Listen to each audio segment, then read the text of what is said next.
She had crossed half a continent on a train ticket she could barely afford, carrying everything she owned in a single canvas bag. And the moment she stepped off that platform, the first thing she heard was a woman whisper to her husband, "What kind of decent woman travels alone?" Astrid Nyberg didn't answer. She picked up her bag, straightened her spine, and walked forward. She had not come to Dry Creek Crossing to be liked. She had come to survive. But survival, she would learn, costs more than anyone warns you. And sometimes the price isn't paid in money or sweat or cold. Sometimes it's paid in dignity, offered up piece by piece to people who were never worth the giving. If you want to see how far this story travels, watch until the end, leave a like, and drop the name of the city you're watching from in the comments. Let me see how far Astrid's journey reaches. The train didn't slow gradually. It lurched, shuddered, and ground to a stop the way tired things do when they've finally run out of patience. A long mechanical groan, a hiss of steam that swallowed the platform whole, and then silence. Astrid Nyberg sat with her canvas bag on her lap and didn't move for a moment. She had been on that train for 4 days. She smelled like coal smoke and dried sweat and the faint sourness of food eaten from a cloth wrap that had been folded and unfolded too many times. Her hair, which she'd pinned carefully at the start of the journey, had surrendered somewhere around the Kansas border. One boot had a hole along the inner seam that let in cold air whenever she walked, and she'd stuffed a folded page from an old newspaper inside to block it, which worked for about 20 minutes at a stretch before the paper compressed flat again. She looked out the window at Dry Creek Crossing. It was smaller than the name suggested it would be, which, given how unremarkable the name already was, said something. A main road that wasn't quite wide enough, a handful of storefronts that leaned at angles buildings shouldn't lean at, a water tower with a rust stain running down one side like a wound that hadn't healed clean. There was a general store, a telegraph office, a building that might have been a hotel once and was possibly something else now. A woman stood outside the dry goods store with a broom, not sweeping, just holding it, watching the train the way people watch things they expected to bring trouble. Astrid stood up, adjusted her bag, and stepped into the aisle. She was 26 years old. She had been born in a village in southern Sweden where winters lasted 6 months and silence was the primary language. Her father had worked timber until a falling branch took 2 fingers from his right hand, and then he'd worked less and worried more.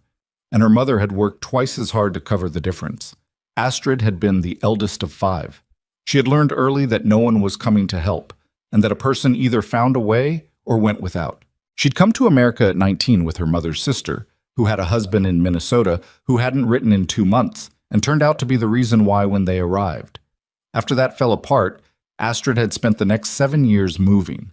Minneapolis, then a farm in Iowa, then a brief unhappy season in St. Louis, where she'd worked as a seamstress until the shop closed and the owner vanished with everyone's final wages. Each place had taught her something. None of them had kept her. The letter had come through a labor bureau in Omaha. Housekeeping position, it said. Room and board included. Hard work, honest wages.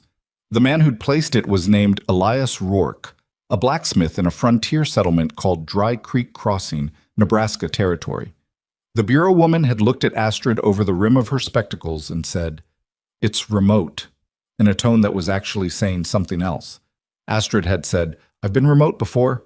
She'd signed the placement form and used the last of her Minnesota savings to buy a train ticket. The platform was half-rotted wood and good intentions. Astrid stepped off the train carefully. The gap between the car and the platform was wider than it should have been, and set her bag down to get her bearings. There were maybe a dozen people on the platform. Most of them were there to collect parcels or meet someone they recognized. Nobody was there to meet her, which was expected. The letter had given her an address, Rourke's Smithy on the south end of the main road, and a date, and that was the extent of the welcome. What she hadn't expected was how quickly the watching started. A man in a suit who was loading boxes into a wagon stopped loading and just stared.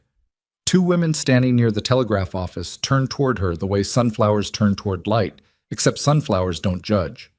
A boy of about 10 sat on a fence post eating an apple and regarded her with open curiosity, which was at least honest. She heard the whisper, "What kind of decent woman travels alone?"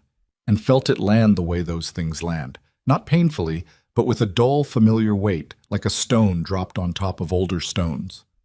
She picked up her bag, and walked. Ticket. The main road of Dry Creek Crossing was called, inventively, Main Road. It was unpaved, but had been graded at some point. You could tell by the way the center was slightly raised to run water off to the sides, though this particular day was dry enough that the grading only meant you had to watch your footing on the angle. There were maybe 30 buildings in total, if you counted generously, and the town had the particular feeling of something that had been started with ambition and then revised downward. She walked south. The smithy announced itself before she saw it. The sound of hammering reached her half a block away. Not frantic, not hurried, just rhythmic and purposeful, like someone who had found the pace that worked and saw no reason to change it. Then the smell, coal, iron, the sharp edge of hot metal cooling in water. Then the building itself, which was larger than she'd expected, with double doors standing open despite the October chill, and a hand-painted sign above the entrance that said simply, Rourke, Iron and Metalwork. She stopped in the doorway. The man inside had his back to her. He was maybe 35, broad through the shoulders, in the way that comes from actual work, and not effort spent on appearance. He was working a piece of iron on the anvil, a hinge, she thought, or the start of one, and the hammer came down with a precise, unhurried force that sent small orange sparks skittering across the floor. He wore a leather apron that had been repaired in 3 places with heavier leather patches, and his sleeves were rolled to the elbow. His hair was dark and needed cutting. She waited. He finished the strike sequence he was on, set the hammer down on the edge of the anvil, and turned around. He looked at her for a moment without expression.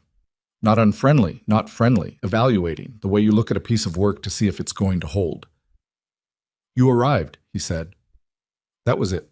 That was the greeting after 4 days on a train across half of the American continent. Astrid said, "I did. The house is behind, doors unlocked." He picked up the hammer again. "I finish at sundown." She stood there another second, waiting to see if there was more. There wasn't. He'd already turned back to the anvil. She walked around the side of the building to find the house. Look, it was a small structure. 4 rooms, 2 downstairs and 2 up, built from the same rough lumber as everything else in the territory, and chinked with a mortar mix that had cracked in several places along the north wall. The front door did not fully latch. You had to lift it slightly as you pushed it closed, otherwise it drifted open with the wind. She discovered this within the first 10 minutes. Inside was serviceable. That was the honest word, a cast-iron stove in the kitchen that appeared functional. A table with 2 chairs, one of which had a back leg that had been repaired with wire. A set of shelves with some canned goods, and a sack of flour and a tin of coffee. The bedroom off the main room was clearly his, a single bed, neatly made in the way of a man who had learned to make a bed without ever being told why it mattered. Upstairs were 2 smaller rooms, neither furnished, one with a window that looked out over the road. The second room had a narrow cot in the corner, folded bedding on a shelf, and a nail on the wall for hanging clothes. This was hers, apparently. She set her bag down on the cot and sat beside it for a moment. The mattress was thin and smelled like dust and cedar. The window was small, but it looked west, which meant it would catch the late afternoon light. She could work with this. She'd worked with worse. She found a broom in a closet off the kitchen, and she started there, because starting somewhere was the only way anything got done. The kitchen floor had a layer of grit that had been tracked in and ignored for what looked like most of a season. The shelves needed wiping down.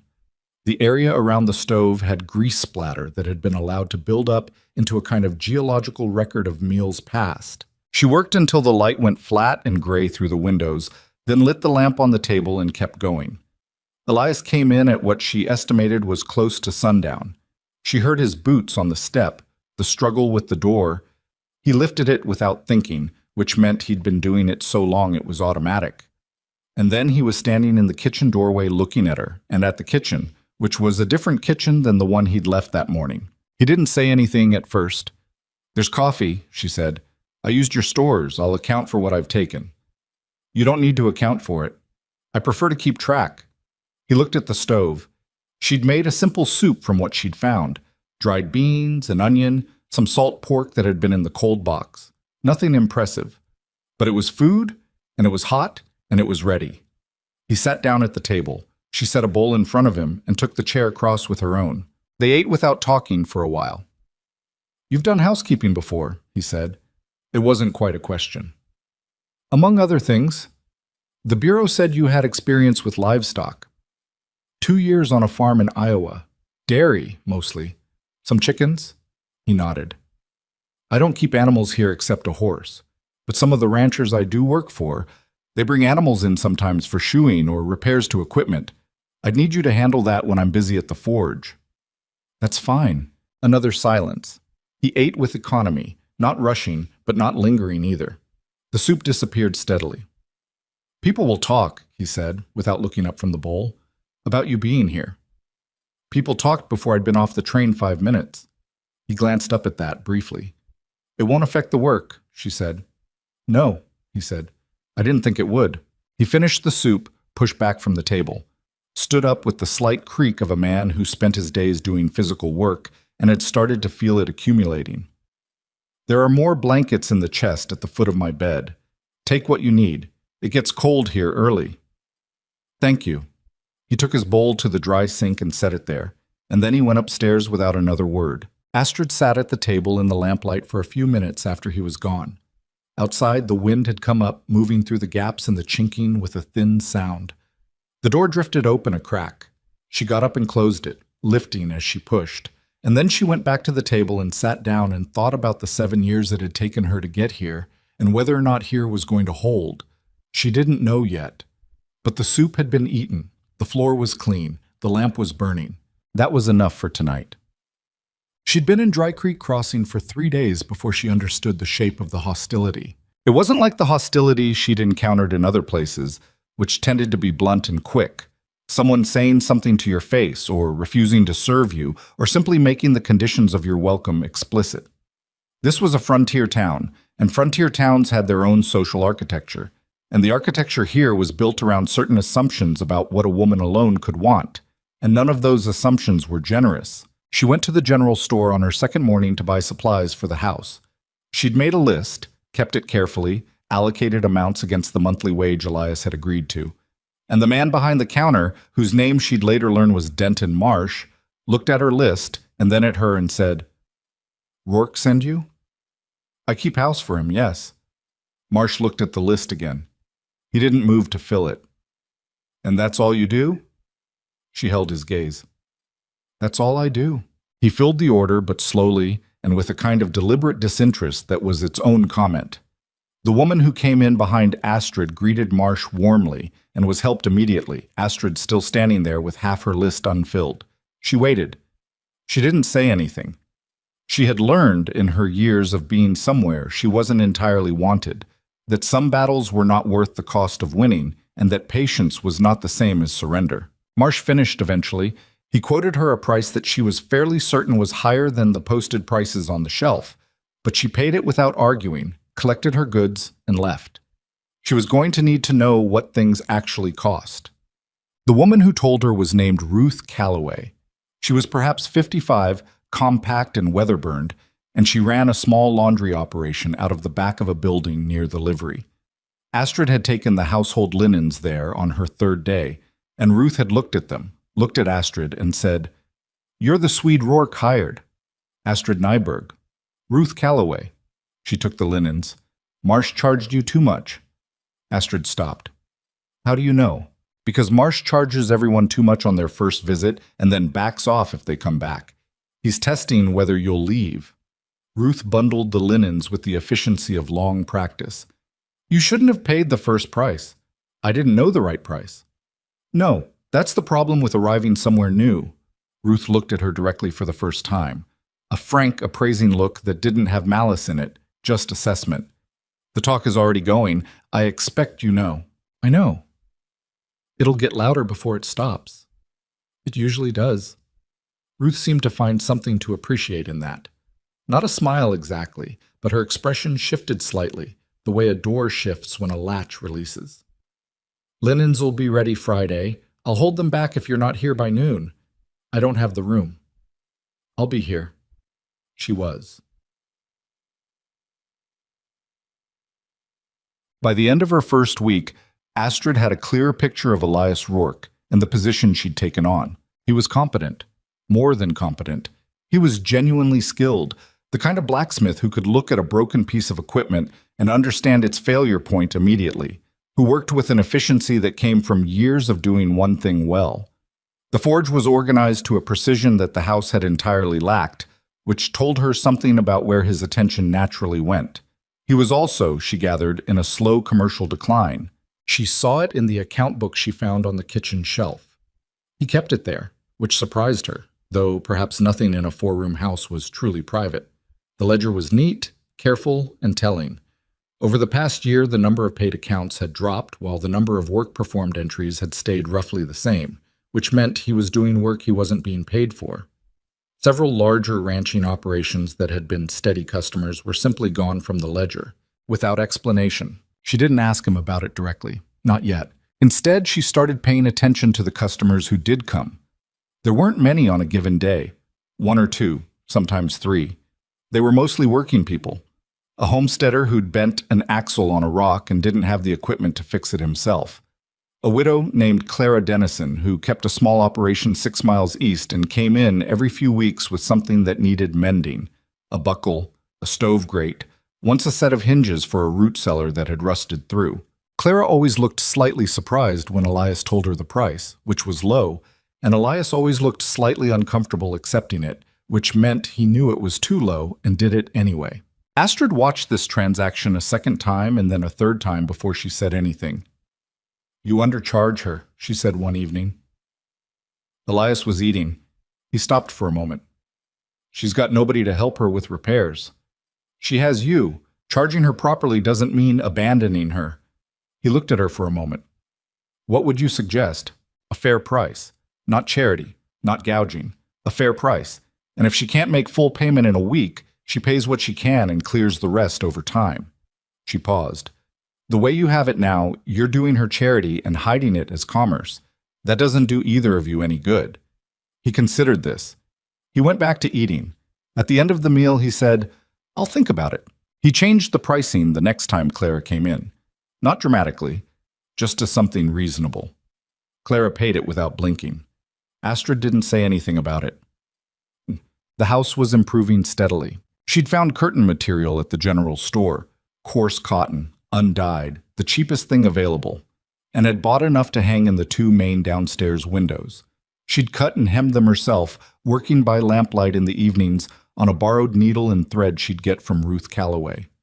The curtains weren't beautiful, but they stopped the worst of the draft and gave the rooms a quality they'd been missing, something harder to name than just warmth. She fixed the loose chair leg properly, not with wire this time, but with a small wooden wedge she cut herself and a small amount of hide glue she found on a shelf in the forge. Elias had noticed that one and said nothing, but she'd seen him test the chair with one hand the next morning, the way you test something you're surprised to find works. She'd addressed the front door on day 4. The problem was a warped frame, not the door itself. She couldn't fix the warp, but she packed the gap with a strip of leather tacking and adjusted the latch plate to sit lower, and now the door latched on its own without the lift. Elias came home that evening and the door didn't drift open behind him. He stood in the kitchen for a moment with an expression she was starting to recognize. A slight narrowing of focus, a brief pause, the look of a man cataloging a change without immediately commenting on it. "The door," he said. Latch plate was sitting too high. He nodded, moved on. These were the conversations they had.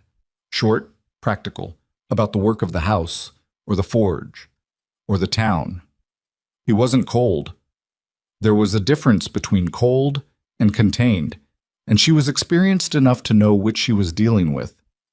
He was a man who had learned to keep a careful amount of space between himself and everything else, and this had served him in some ways and cost him in others. And he was not, she thought, entirely unaware of the cost. She didn't try to close the distance. It wasn't her place, and she had her own walls to manage. It was on the 9th day that the first real trouble came. She was in the forge's side yard when it happened. Elias was inside finishing a piece, and she'd come out to beat a rug that had been absorbing years of iron dust. And she was doing that when she heard the wagon pull up and the voices. 3 men. One she recognized as Denton Marsh. The other 2 she didn't know by name but had seen in town. Solid men, landholding men, the kind who wore their standing like a coat they kept pressed. They didn't come to the forge door, they stopped at the yard fence. "Morning," said the man next to Marsh. He had a full beard and small eyes and the comfortable manner of someone who expected to be agreed with. His name, she'd learn later, was Garrett Hollis. He ran cattle on the east edge of the valley, 3,000 acres that had been expanded in ways the smaller homesteaders on his border had feelings about. "Morning," said Astrid. She lowered the rug beater. Hollis looked around the yard, at the hung laundry, at the swept step, at her, with the assessment of a man who owned things and had opinions about what other things were worth. "Rourke about?" "He's at the forge. I can let him know you're here." "We can wait." Hollis didn't move toward the forge. He stayed at the fence. "You've been here what, a week and some?" "About that." "From where?" "Minnesota, most recently." "Before that?" She looked at him steadily. "Iowa. Illinois before that. Originally from Sweden."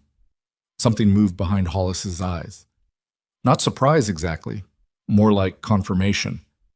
"Long way to come for a housekeeping job." "Jobs are where they are." The man on Hollis's other side, younger, with the kind of face that had never had to work hard to be listened to, said, without particular heat, "My wife was asking about the arrangement. Here." He gestured at the house. Whether it was proper. Astrid kept her hands still at her sides. "The arrangement is employment. I keep house. I'm paid wages. I live in my own room upstairs." She let a beat pass. "Which is how housekeeping works." "Your own room," the younger man said, as though he found this interesting. "My own room." Hollis said, "It's a small town. People notice things." "People noticed me before I'd been off the train platform," said Astrid. "So far, they've noticed that the floor is swept and the door latches properly. I'm not sure what else there is to notice." Hollis didn't like that. She could see it. Not anger, exactly, but the tightening that happened when someone accustomed to setting the terms of a conversation found the terms resisted. "We mean no harm," he said, which was what people said when they meant the opposite. "Then there's no harm done," said Astrid. There was a sound from the forge doorway. Elias, who had come out at some point and was standing in the doorway wiping his hands on a rag. How long he'd been there was hard to say. "Hollis," he said. "Rourke." Hollis shifted toward him with the slightly relieved air of a man who preferred dealing with the person he'd come to deal with. "We've been meaning to have a word." "I heard," said Elias. A pause. "The woman," Hollis said, and his voice had dropped, which didn't mean it was quieter, only that it had a different quality, the quality of things being said between men that women were not supposed to be part of. "The town has concerns." "What concerns?" "Her presence here. The way it looks." Elias folded the rag and set it on the fence post beside him. "She keeps my house. She does it well. I pay her wages." "That's understood." "Is it?" Elias said, not raised, not aggressive, just flat and direct, like iron that had been worked until there was no give left in it. "Because what I'm hearing sounds more like a question about something else." Hollis had the grace to look slightly uncomfortable. "The community has standards." "The community," said Elias, "is welcome to apply them to itself." Another pause, longer this time. "You should think about your business, Rourke," said the younger man. "A man's trade runs on his reputation." "Yes," said Elias. "It does." He looked at the younger man for a moment. "My reputation is that I do good work at fair prices. If that's changed, I expect I'll hear about it in the ledger." He picked up the rag again. "I've got work to get back to. Good morning." He went back inside. Hollis and his companion stood at the fence for a moment. Astrid didn't look away from them. She waited. There was a version of this where she said something conciliatory, offered something soft, made it easier for them to leave feeling they'd achieved something. She didn't do that. Hollis turned and walked back to the wagon. The other two followed. The wagon moved back toward the main road, and Astrid watched it go. And then she went back to beating the rug, which still had iron dust in it and needed several more rounds before it was going to be clean. That evening, Elias came in for dinner and sat down and ate without comment for a while. And then he said, without looking up, "Hollis won't be the last one." "I know." "It's likely to affect business before it helps it." "I know." He ate. She ate. The wind came in around the window seams, which she was going to need to address before the real cold arrived. "Does it?" he started, and then stopped. She waited. "Does it bother you," he said, "the way they talk?" She thought about this carefully because she didn't want to give him an easy answer that wasn't true, and she didn't want to give him a true answer that was harder than it needed to be. "It bothers me less than it would have 5 years ago," she said. "There was a time when it would have made me want to leave. I'd be unpacking and packing at the same time almost. One foot in a place and one foot already heading for the door. And now?" She was quiet for a moment. "Now I'm 30 years old in a few months, and I'm tired of leaving places before I know if they're worth staying in." She looked down at her bowl. "Dry Creek Crossing is small, and it's cold, and the people here have some opinions I don't care for. But the floor is clean, the door latches. The soup is hot."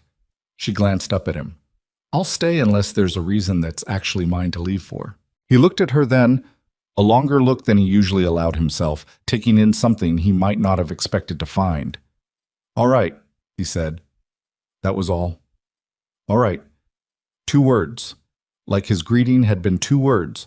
No ornamentation, no grand gesture. Just plain acknowledgement, the kind that was worth more than a speech. She nodded and went back to eating. Outside, the wind moved through Dry Creek Crossing, picking up dust and fragments and carrying them wherever it was going, the way wind does, indifferent to what it carries and what it leaves behind. The lamp on the table held steady.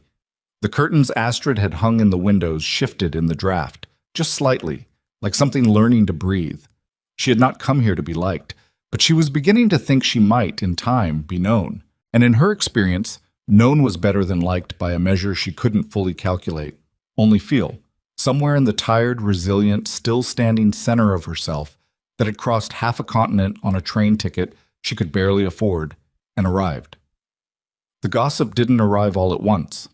It came the way water comes through a cracked wall, slowly at first, a seep, almost ignorable, and then faster, and then everywhere. Astrid heard it in pieces. A woman at the dry goods counter who stopped talking mid-sentence when Astrid came through the door and picked up again at a lower volume. 2 men outside the livery who watched her walk past with the particular stillness of people deciding something.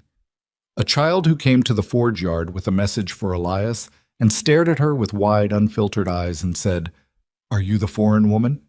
and then ran off before she could answer. She had been in Dry Creek Crossing for 2 weeks, the story that was circulating, and she had gathered enough of it from Ruth Calloway, who had a laundry operation and therefore knew everything, was that Astrid Nyberg had come to the territory under false pretenses, that she was not a housekeeper in any conventional sense, and that Elias Rourke, who was a decent enough man but plainly not someone who understood the risks of importing foreign women of uncertain character, had been taken advantage of. The details shifted depending on who was telling it. In some versions, she had misrepresented herself to the Labor Bureau. In others, she had a history in St. Louis that the Bureau hadn't bothered to investigate. In the version favored by Denton Marsh's wife, Astrid had specifically sought out an isolated widower. Elias wasn't a widower, but this detail had apparently been added for texture, because these women always did. Ruth had delivered this information with the flat, unsentimental tone of a woman reporting weather. "That's the shape of it," Ruth said, folding a finished sheet with practiced efficiency. "I'm not saying I believe it." "What do you believe?" Ruth considered. "I believe you showed up, did your work, and didn't ask anyone's permission, and that's enough to make enemies in a town this size." She set the folded sheet aside. "I also believe Hollis has reasons to want Elias distracted." Astrid had filed that last part away without responding to it. It was the first time anyone had suggested there might be something underneath the social disapproval, something with a purpose that wasn't simply gossip for its own sake. She thought about the ledger, the missing accounts, the larger ranching operations that had stopped appearing as customers. She thought about Garrett Hollis. She didn't say any of this to Elias, not yet. She needed more of the picture before she brought him a picture. What she did instead was work. The house was already improved beyond recognition from her first day, but there was more to do, and she had always believed that a person's best response to circumstances they couldn't immediately change was to change the things they could and observe everything else carefully. So she kept her hands moving and her eyes open, and she learned the town as she could, a piece at a time. Clara Dennison came in on a Tuesday with a broken harness fitting. She'd tried to fix it herself with a length of wire and made the problem worse, as wire solutions usually did. And while Elias worked on it, Astrid made coffee and brought it out to the small bench near the forge doorway that Clara had taken to sitting on when she visited, and they drank it in the late morning cold without much ceremony. Clara Dennison was a spare, angular woman in her late 40s who had come to the territory with a husband 17 years ago and buried him 9 years back and kept the operation going alone since then, which in practice meant she knew more about farm machinery and harness repair than most men in the valley and was still regularly not taken seriously by them. She and Astrid had arrived at a cautious mutual regard fairly quickly, the way practical people sometimes do when they recognize in each other the particular quality of someone who has been figuring things out alone for a long time. Marsh raised his prices again, Clara said, watching the steam from her cup. On what? Hardware, wire, mainly, fence staples. Clara wrapped both hands around the cup. Third time in 6 months, used to get wire from the catalog out of Omaha. Marsh pushed the town council to add a surcharge on catalog orders coming through the post, said it was to cover handling, which is nonsense, but he had enough friends on the council to get it passed. Astrid set her own cup down. So people have to buy from him, or do without, or go to Callowell, which is 40 miles. Clara glanced over at the forge, where the sound of work had gone steady and rhythmic. Hollis's brother is on the council. Did you know that? I didn't. Been on it 3 years, since before the last 2 homesteads on Hollis's eastern boundary had their water access disputed. Clara said this in the careful tone of someone laying out facts that assembled themselves. Both those homesteaders left, sold cheap. To Hollis. To Hollis. Astrid was quiet for a moment. Does Elias know about the council connection? Elias knows the shape of things. He doesn't always know the interior. Clara looked at her directly. He's a man who does his work and expects the world to do likewise, which is admirable and also somewhat naive. This was not inaccurate in Astrid's experience of the previous 2 weeks. Why are you telling me this? Astrid asked. Clara was quiet for a moment, turning her cup in her hands. Because you're the first person in some time who's asked Elias Rourke how his accounts actually work, she said, and because I've been watching this town tighten around certain people for 3 years and I am tired of watching. She set down the cup. Hollis wants the land the smithy sits on. Has for years. The smithy sits at the south end of the main road, and there's a water easement on the back of the property that connects to the creek. Hollis controls most of the water rights in this valley. He doesn't control that one. Astrid sat very still. He's tried to buy it twice, Claire continued. Elias said no twice. After the second no, the larger ranching accounts started disappearing. She glanced at Astrid. Hollis has the ear of enough people in this valley that when he suggests a business is unreliable, it tends to become unreliable. Inside the forge, the hammering paused. Elias was saying something to the harness fitting, the way craftsmen sometimes talk to the work, low and under his breath. Then the hammer came down again. He's trying to starve him out, Astrid said, slowly. Clara stood, brushing her coat straight. The gossip about you is useful to Hollis because it gives the town something to be offended by. People who are offended are easier to organize. And an organized community that's questioning Elias's judgment is a community that might support a push to have certain arrangements reviewed. She picked up her empty cup. That's the interior, Miss Nyberg. Astrid looked at her. How do you know all this? Clara gave her a look that had a small, dry humor in it. I've been the unreliable woman in this valley for 9 years. You learn to read the architecture. She thought about what Clara had told her for 2 days before she made a decision about what to do with it. The direct approach, sitting Elias down and laying out what she'd learned, was both necessary and complicated. Necessary because he needed to know.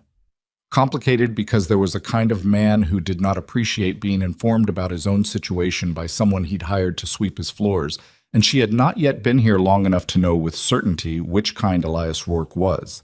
The hammering continued despite visitors' version of him, suggested self-sufficiency. The 2 words at the train platform version suggested a man who'd reduced his vulnerability by reducing his intake of everything, including information that might require a response. She decided to approach it sideways. I've been going over the account book, she said on the 3rd evening, setting the ledger on the table between them after supper. He looked at it, then at her. That's a private record. It was on the kitchen shelf. That doesn't make it... Elias. She sat down across from him. You've lost 9 paying accounts in the past 14 months. 8 of them were larger operations, 3 or more horses, seasonal ironwork contracts. The remaining work you're doing is mostly for homesteaders who pay in installments, which I know you prefer not to press on, which I understand and I'm not arguing with. She put her finger on a column in the ledger. But at the rate this is going, by the time spring arrives, you'll be 3 months behind on the lumber supplier, and you'll have to make choices about the forge equipment. He was looking at the ledger now. His jaw had tightened, not with anger, she thought, but with the recognition of something he'd been seeing in his peripheral vision and hadn't quite turned to face. The 9 accounts, she said. Were they people who knew Hollis? He was quiet for a long moment. Most of them ran on the east side of the valley, he said finally, where Hollis runs his cattle. Yes. And when they stopped bringing their business here, did any of them give a reason? Elias picked up the ledger, turned a page, turned it back, set it down. Vernon Walsh said he'd found a smithy out of Callowell that was cheaper, which was a lie because Callowell is 40 miles and no one drives 40 miles to save a few cents on ironwork unless there's another reason. What did you do with that? Nothing. He said it flatly, not defensively, just the word, the fact of it. There's nothing to do with it. A man can take his business where he wants. I can't compel customers. No, she said, but you can understand the pattern well enough to stop being surprised by the next one. He looked at her across the table.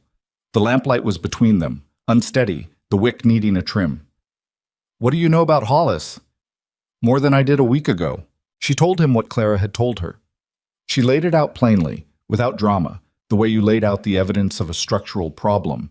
This joint, this crack, this load-bearing wall showing stress, the council connection, the water easement, the 2 refused purchase offers, the pattern of disappearing accounts that mapped almost exactly onto Hollis's sphere of influence. Elias listened without interrupting. His face didn't change much during this, but his hands, which were on the table, stilled gradually in a way that was its own kind of expression.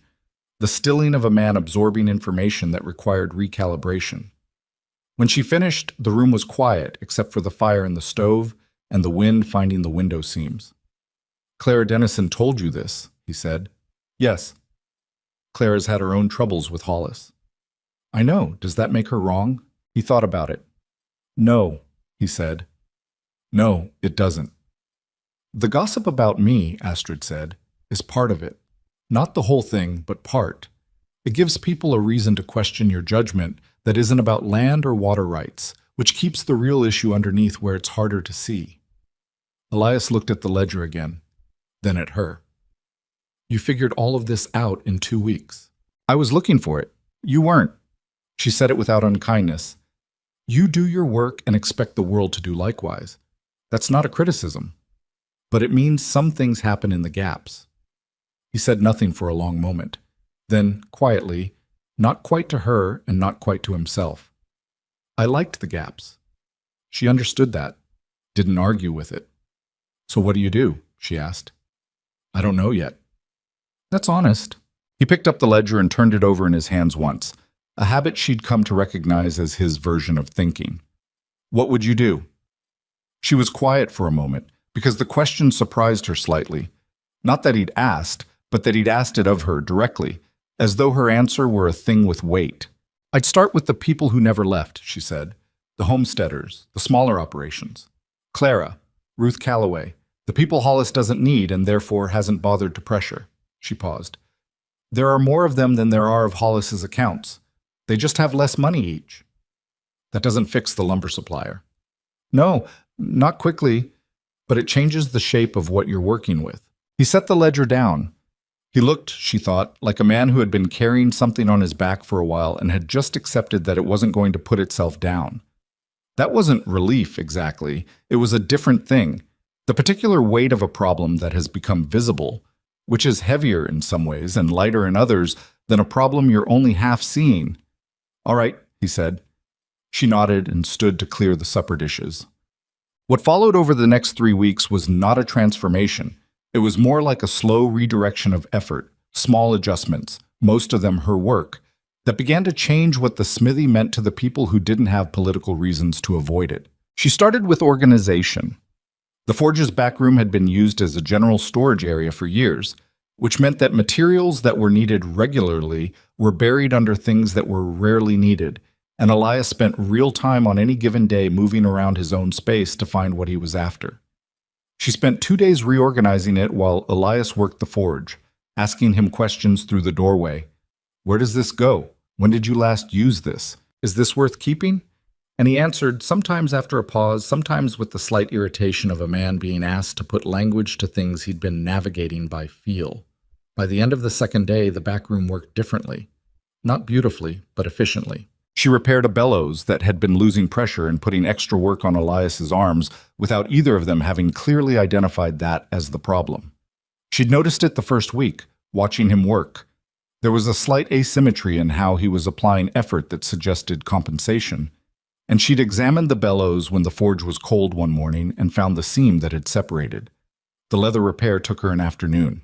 Elias used the repaired bellows for an hour and then came and found her in the kitchen. The bellows, he said, seam had opened on the lower panel. He stood in the kitchen doorway, still carrying the heat of the forge on him. How long was it like that? I don't know. It's been repaired once before. You can see where the patch leather is. I think it opened again sometime in the last several months. She glanced at him. You'd been compensating without noticing.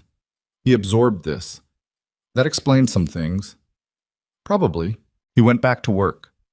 She heard the bellows from the kitchen, different now. Fuller, more even, the way it was supposed to sound. The homesteader outreach happened partly by accident and partly because Astrid pushed at an opening when she found it. A man named Otto Schreiber had come in to see Elias about a plowshare.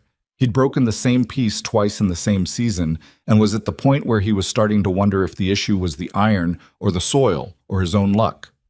Elias took one look at the broken piece and said the issue was the casting, that the original share had been poured too thin at the point of contact for the rocky soil in this valley, and that he could reforge it with a heavier build at the striking edge that would hold considerably better. Schreiber was dubious about cost.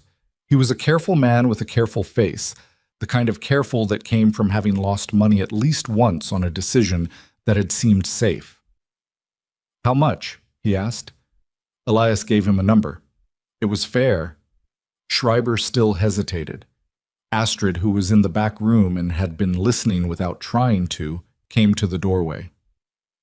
Mr. Schreiber, she said, do you know Martin Geary? Schreiber looked at her. I know who he is. He had a share reforged here last spring. Same issue. Original casting too light for valley soil. Ask him how it's held up. She paused. And when you've asked him, come back. The price will be the same. Schreiber left without committing. He came back 2 days later and placed the order. Elias said nothing about it until that evening, and then he said, You know Geary's share? I saw it in the ledger, last April, noted as heavy edge reforge, valley, soil spec. She set supper on the table. The work is there. People just don't know to look for it. I don't advertise. I know you don't. He sat down. I've never had to. She sat across from him. You may have to now. He ate for a moment, then, I don't know how to do that. I do, she said, if you'll let me. He looked at her for a long moment with that evaluating expression she'd come to recognize, measuring something. Then he said simply, All right. Icham. So she began quietly to talk, not loudly, not like a campaign or a performance. She talked the way she did most things, directly, practically, without embellishment. When she was at Ruth's collecting linens, she mentioned the plowshare specification. When Clara Dennison came to the forge, she made a point of showing her the reorganized supply room and explaining the bellows, repair, and the new pricing structure for installment accounts. She told the truth about what was available, what it cost, and why it was worth the price. And people listened because she was not selling them something. She was informing them. There is a difference, and most people can feel it. The small accounts grew slowly. A homesteader Schreiber had mentioned too. A rancher's wife who came in about a stove fitting and left with a repaired fitting and a knowledge that Elias did stove ironwork. Clara sent 2 of her neighbors, women who each had farms and the ongoing equipment demands of farms. and they came and looked at the forge and the workboard and went away with orders placed. It was not enough to fix the ledger. Not yet. The ledger still showed the long shadow of the missing accounts, the 8 large operations that Hollis's influence had pulled away. But the shape of it was changing. The base was widening, the way a foundation widens before it can support more weight. Elias watched this happen with an expression that was hard to read precisely. Something between surprise and something else. Some quality that hadn't had reason to show itself in a while. The hostility from town, though, did not soften. If anything, as the weeks went on and Astrid was still there, and the house was clearly better managed, and the smithy was slowly picking up work that people had expected to keep declining, certain corners of Dry Creek Crossing became more pointed. The Marsh family stopped speaking to her directly and began relaying messages through others when their paths crossed, which was its own kind of statement. The woman who ran the small boarding house, a Mrs. Gale, sharp-faced and protective of the town's moral accounting, had apparently made her views known to the Women's Social Committee, which meant there was now an organized body with an opinion about Astrid's presence, which was at least more efficient than scattered whispers. One afternoon in the general store, with 3 other women present, a woman named Patricia Hollis, the wife she was discovering, saw no need to pretend otherwise, said without addressing Astrid directly but very clearly at her, "A woman who can't account for herself to her own community has no place expecting that community's protection." The other women in the store did not laugh. 2 of them looked away. One of them, a younger woman, maybe 20, holding a bolt of fabric, looked at Astrid with an expression that was almost apologetic before she found somewhere else to look. Astrid put her order on the counter and said to Marsh, "I'll need 3 yards of the heavier canvas, and a pound of the dried apricots if you have them." Marsh got the canvas. He did not have the apricots. She paid and she left, and she walked back to the forge at her normal pace, neither hurrying nor dragging, and when she got there she went to the back room and stood by herself for a moment with the door half closed and her hands flat on the workbench, and she breathed. This was the part no one warned you about, she thought, not the visible hardship, the cold and the distance and the work. It was the sustained effort of being treated as a problem in need of solving while you were just trying to live. The effort of holding yourself together under that particular pressure, day after day, without the luxury of falling apart. She breathed. She straightened. She went back out. Fun. Elias found her that evening repairing a harness that Clara had left for the following week. "You don't need to do that tonight," he said. "I know." He stood in the doorway for a moment. He'd heard, she assumed, some version of the store encounter. News moved fast in a small town, and Ruth Calloway had likely made sure it reached him. "Astrid," he said. She looked up.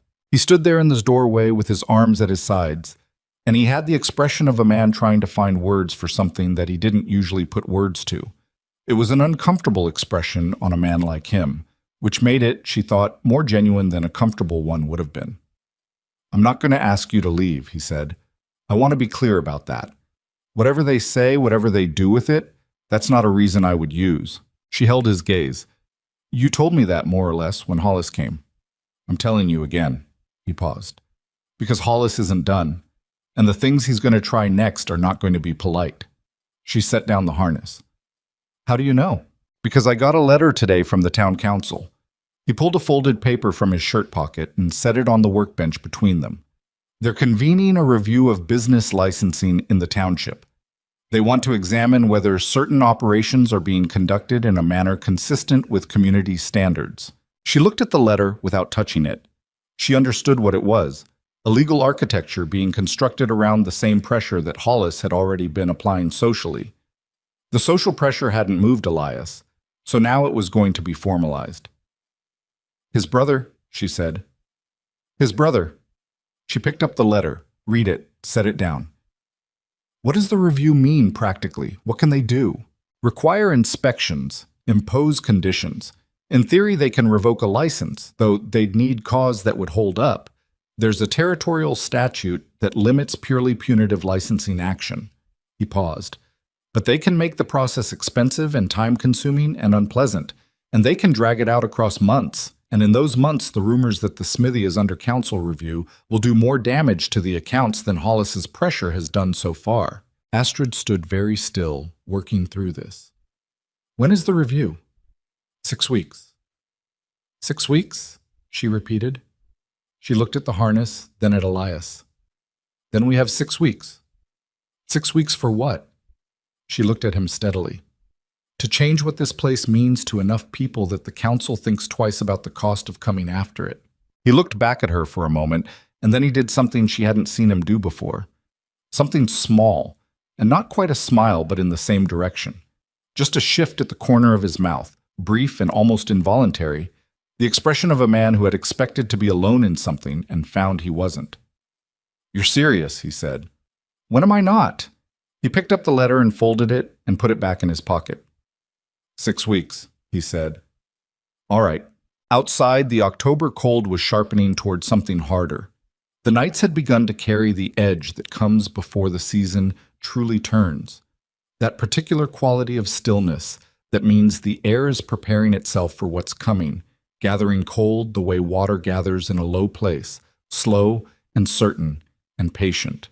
Neither of them knew, standing in the back room of a struggling forge in a small, hostile town, that they had far less than 6 weeks before the territory decided to resolve everything in a way nobody had planned for. The first snow came 11 days before the council review. It arrived without the warning the sky usually gave. No gradual graying, no particular smell on the wind the evening before. One morning, Astrid woke before dawn, and the light coming through the small west window had a different quality, flatter and more complete than starlight should be.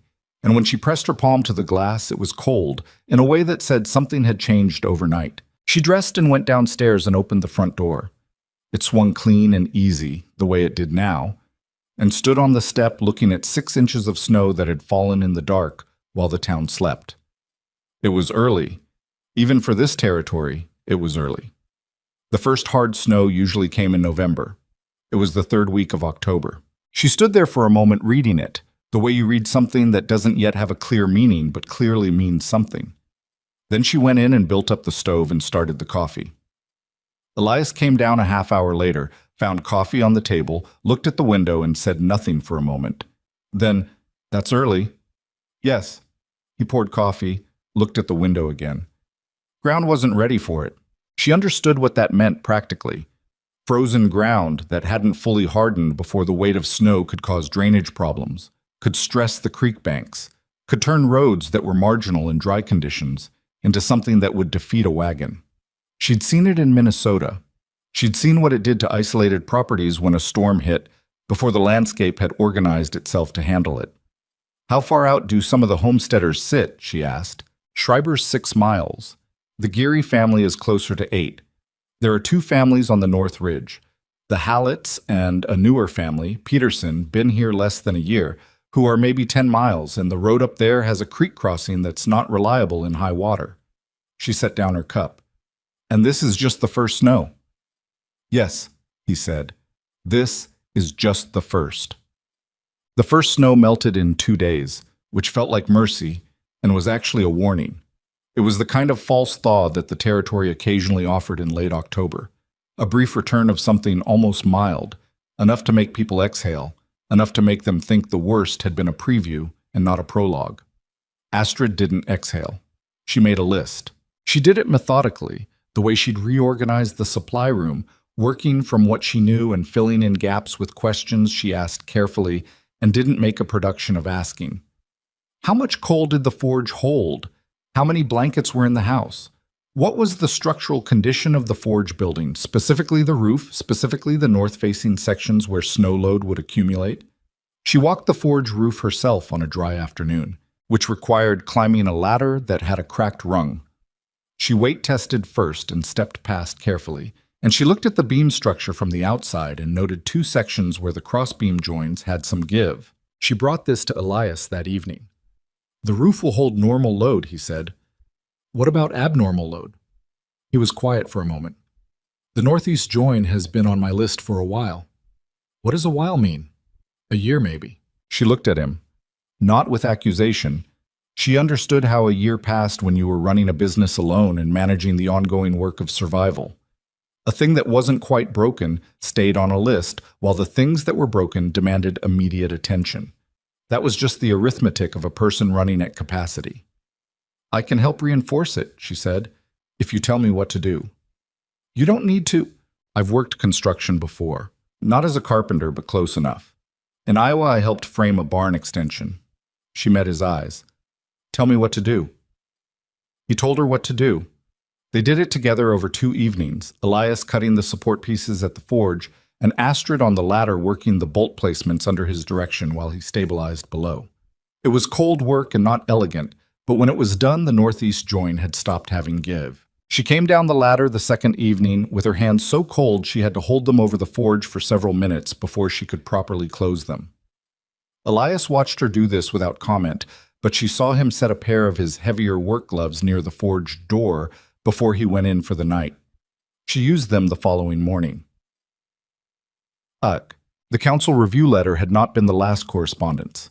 2 more had come, one requesting Elias provide a full accounting of his business operations in writing by a date 10 days before the review, and one informing him that the review would be open to testimony from concerned community members, which was a formality that in practice meant Hollis would have an organized audience and Elias would have whatever showed up. Elias had read both letters at the kitchen table and set them in a pile with the first one and said nothing. Astrid had read them after him and thought about them for several days.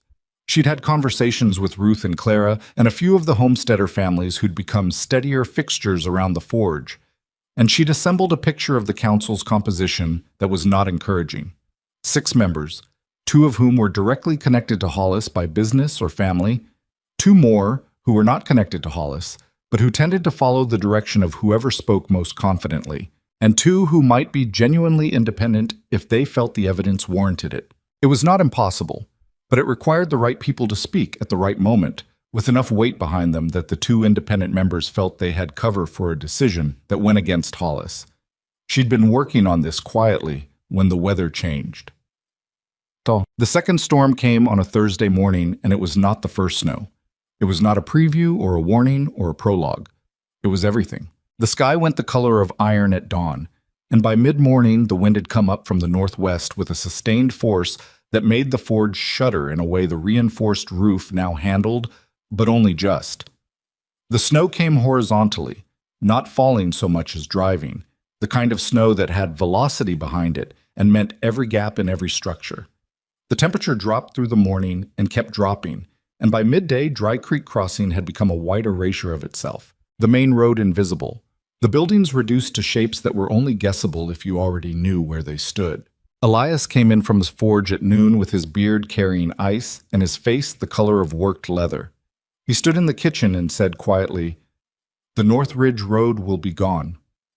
Astrid was already standing. She'd been standing since mid-morning, watching the storm build from the kitchen window, running calculations. "The Peterson family," she said. "They've only been here a year. Do they know what to do in this?" "I don't know. The creek crossing on the Ridge Road. How high does it run in a storm like this?" "High enough." He sat down heavily. "There's also a family called Brennan, about 4 miles west that I did work for last month. First-year homesteaders. Wife is...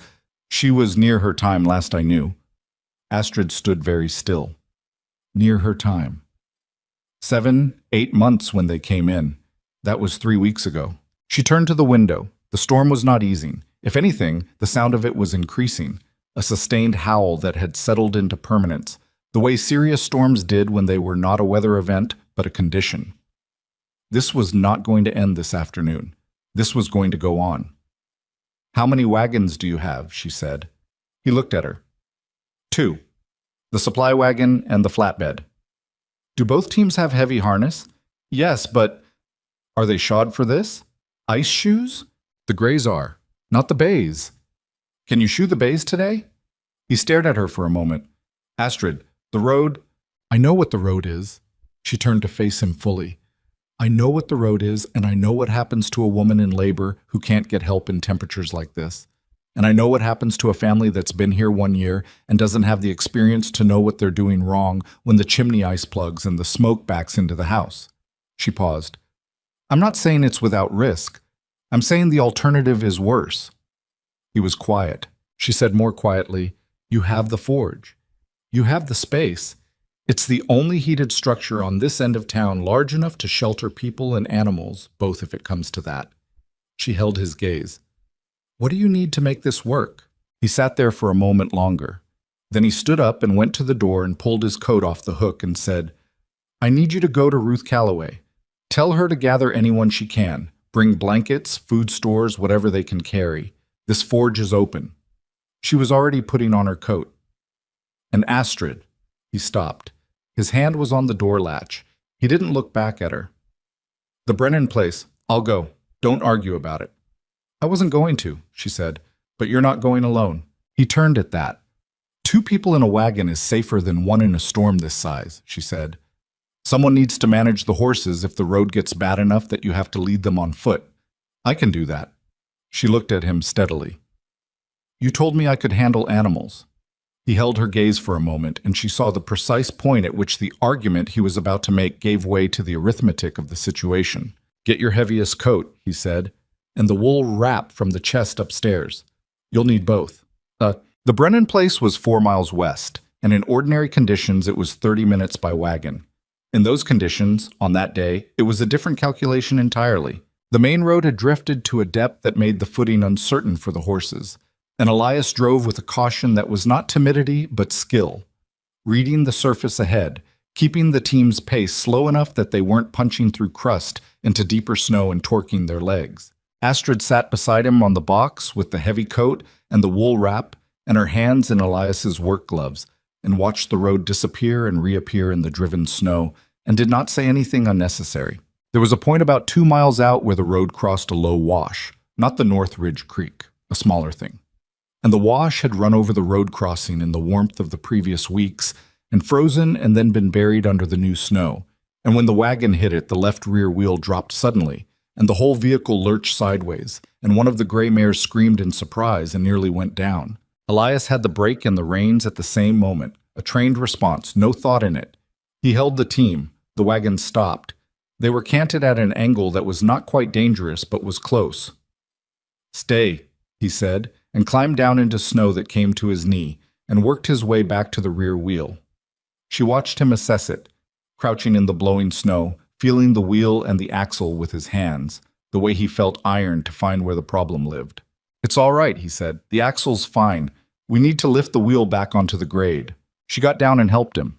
She went into the snow to her knee as well, and it was cold in a way that went past cold into something that had a specific character. Not pain yet, not quite, but a removing of sensation that was its own kind of warning. They lifted the wheel together, her hands on the spoke and her weight into it, and Elias's hands on the hub, and after 2 failed attempts it came up over the ridge of ice and settled back onto the harder surface. She climbed back up. Her hands had stopped feeling like her hands. She pressed them between her knees and breathed through her mouth, and didn't say anything about it. Elias glanced at her once before he started the team again, and then he reached over without breaking his focus on the road and held both her hands in one of his for a moment, his forged, calloused hand enclosing both of hers, until she felt the warmth travel back in. He let go. He drove. Neither of them mentioned it.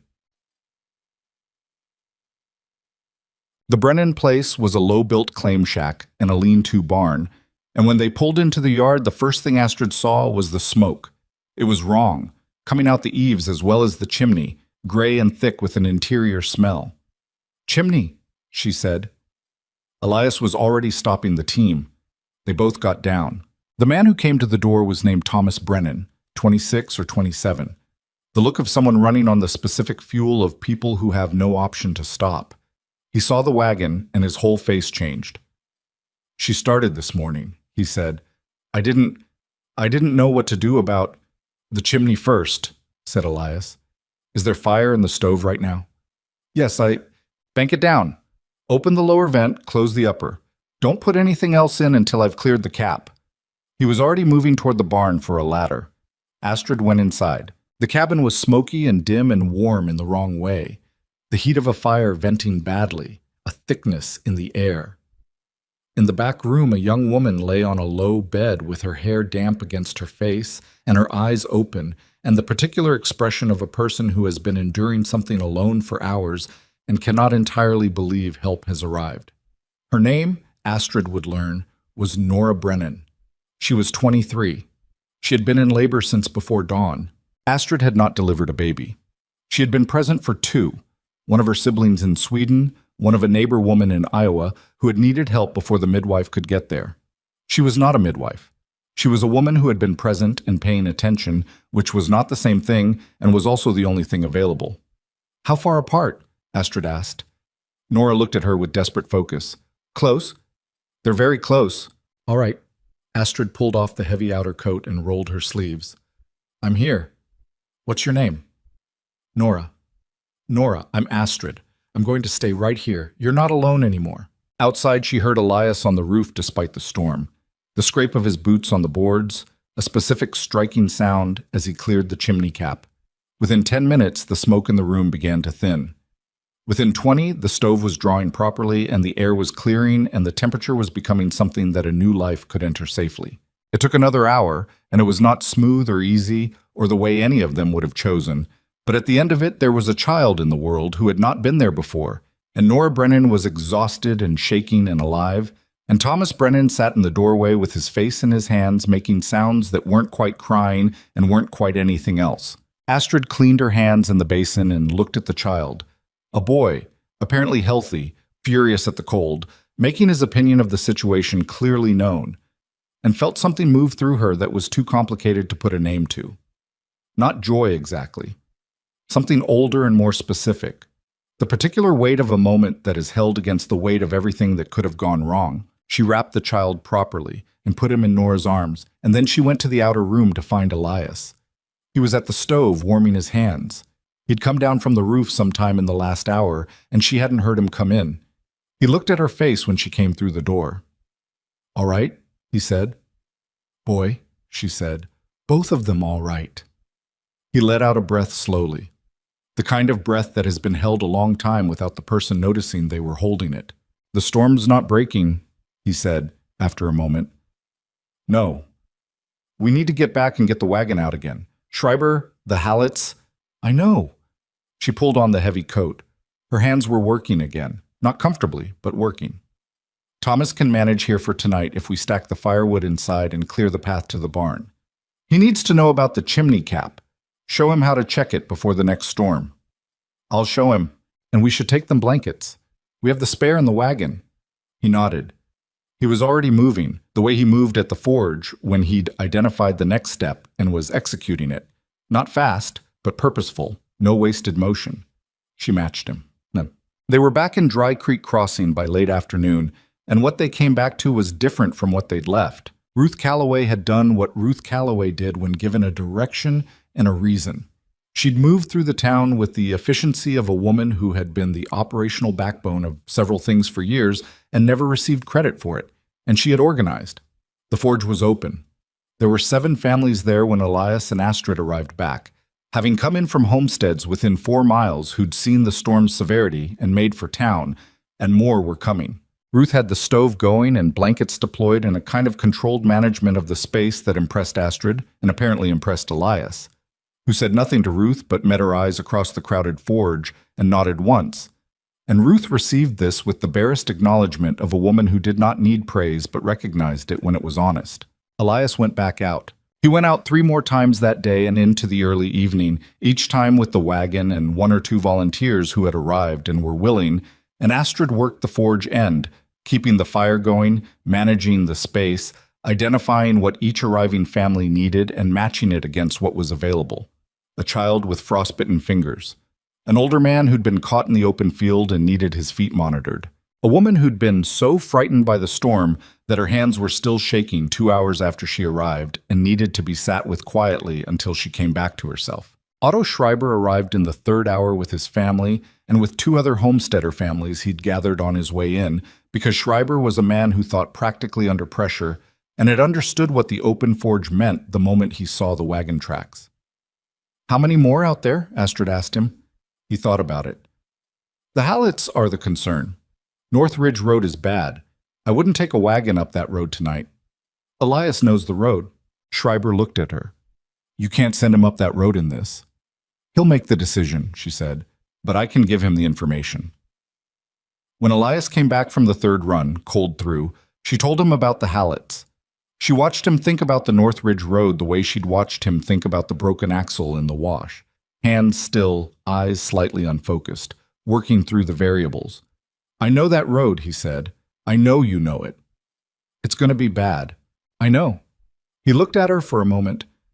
"The creek crossing will be running fast." "Yes." Another moment. She didn't feel it. She'd learned in the past weeks when to leave him room to reach a conclusion and when to push, and this was a leaving room moment. "I need Schreiber," he said finally. "He's handled that creek before. And the Peterson boy, the older one, he's strong. I'll get them." She got them. Elias briefed them at the forge door with the wind still going beyond it. His voice was flat and specific, and he did not dramatize the risk, but he named it clearly. The crossing was going to be high, the road was going to be bad. Anyone who went needed to understand that and make a free decision. Schreiber said, "The Hallets have 3 children. Peterson's older son, who was 17 and built like his father, said, 'I'm going.' They went. Chum. Astrid ran the forge through the night. She did not sleep.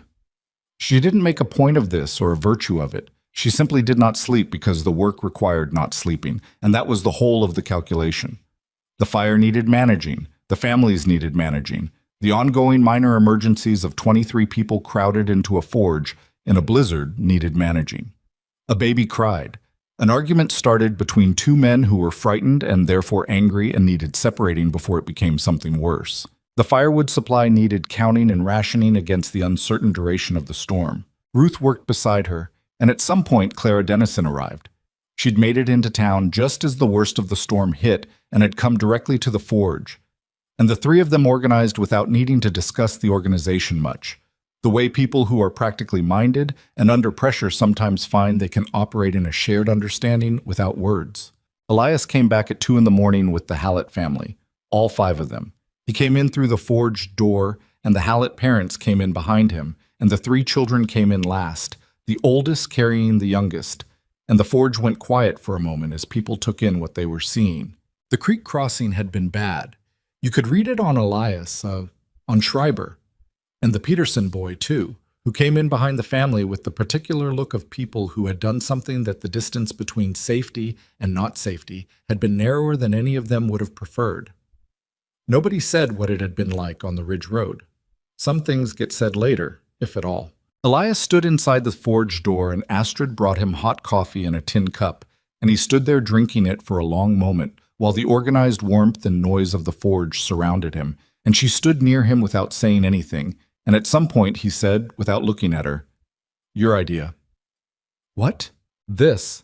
He gestured slightly at the forge full of people, at the blankets and the fire and the children asleep in the hay near the horses, and the 2 men who'd been arguing now sitting together eating something Ruth had found to make, their earlier hostility dissolved by the simple continued presence of each other in a difficult place.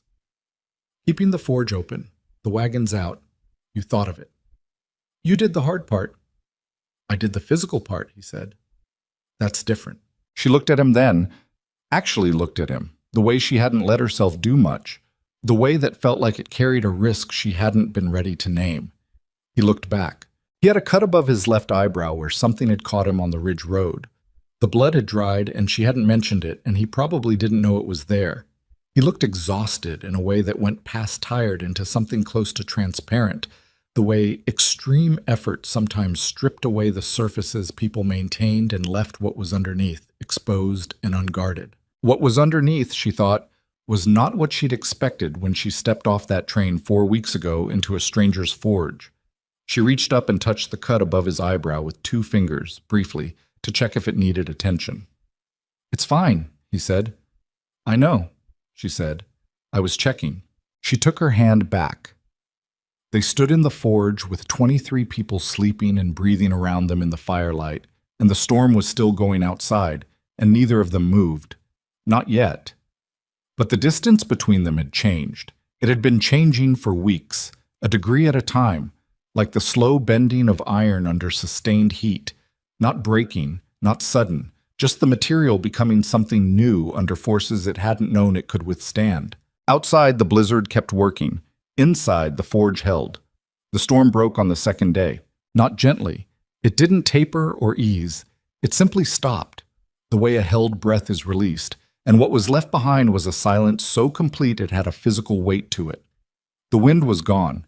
The snow had settled into a stillness that made the world look like it had been put under glass. The temperature had dropped another 10 degrees overnight, which meant the snow wasn't going anywhere, which meant the roads were going to be a problem for days, possibly a week. The forge was still full of people at dawn.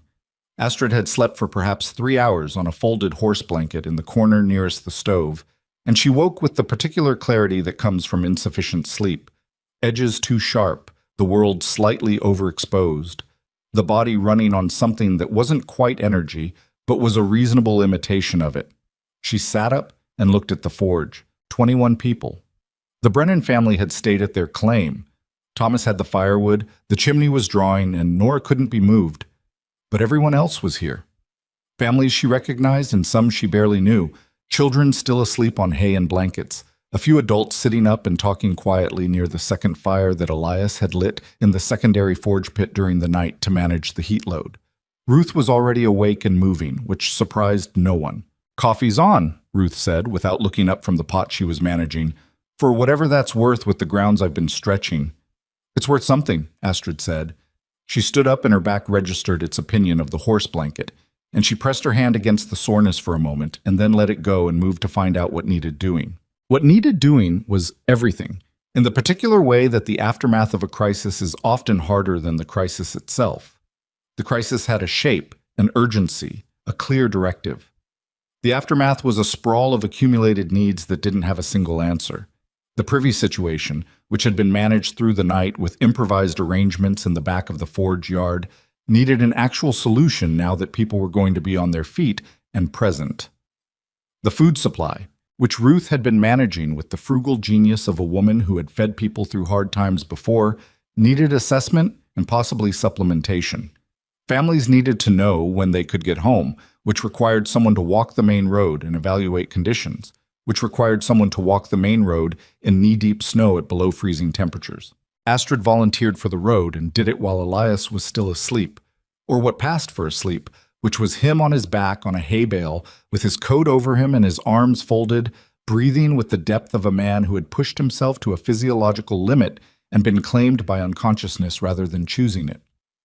She looked at him for a moment before she went out, at the cut above his eyebrow that she'd checked the night before, and that had closed and dried properly, at the specific quality of stillness on a working man's face when the work was briefly interrupted. She went out. The road was bad. Not impossible. She'd seen worse in Minnesota after a heavy February, but bad in the way that required judgment. The main road had drifted in 2 places to a depth that would strand a wagon, but the drifts were localized and the surface between them was compacted enough that a careful driver with the right team could manage. The Northridge Road was a different matter. She walked half a mile toward it before the footing became something she wasn't willing to test further and turned back, which told her what she needed to know. The Hallett family and the Petersons who'd been brought in last night were staying in town for at least another day. Elias was up when she got back, and the forge was louder. People moving, children awake. The ordinary noise of humans in an enclosed space that was now past the point of being manageable as a temporary emergency and was becoming a sustained situation with its own demands. She reported what she'd found. "The main road can be opened," she said. "If 2 or 3 men clear the drift points, the families within 4 miles can get home by midday. The Ridge Road is another day at minimum." He nodded. He had coffee. He looked like he'd shaved, which she found she noticed. "I'll organize the clearing crews. Schreiber and the Peterson boy are already talking about it. I think they're waiting for you to confirm." He went to find them. The clearing took the whole morning, not because the work was beyond them, but because the work was actual work, heavy, cold, sustained, and the men doing it were coming off 2 days of crisis and were not fresh. They did it anyway. Schreiber worked with a mechanical persistence that she'd come to recognize as his primary quality, steady and unhurried and effective. The Peterson boy had the energy of 17 and a willingness to take the heavy end of everything that the older men allowed without comment. Elias directed and worked alongside, and by noon the main road had 2 cleared corridors that a wagon could move through with care. Families started going home. It was not a triumphant departure. It was cold, and the light was flat, and the road was still difficult, and most people were tired and relieved in the specific way that combines those two things into something that looks mostly like exhaustion. They loaded their wagons and loaded their children and said brief things to each other and to Elias and to Astrid and left. Otto Schreiber was one of the last to go. He stopped in the forge doorway while his family was loading the wagon and looked at Astrid with that same careful, appraising face he had had when she'd mentioned Martin Geary's plowshare. "My wife," he said, "wants you to know that you're welcome at our table. Any time." It was a short sentence. From Otto Schreiber, who used words with the same economy he used everything else, it was not a short thing. "Thank you," Astrid said. "She also wants you to know—" He paused, adjusted his hat. She was at the general store when Patricia Hollis said what she said. She didn't speak up at the time. She wanted me to tell you she knows that. Astrid was quiet for a moment. "Tell her it's all right." "She knows it's not all right," Schreiber said, "but she appreciates you saying so." He nodded once and went to his wagon. The council review was in 4 days. With the storm, Astrid had half expected the review to be postponed. Surely the council had more pressing matters. Surely the logistics of assembling people in the aftermath of a blizzard that had required emergency operations would make a routine business review seem poorly timed.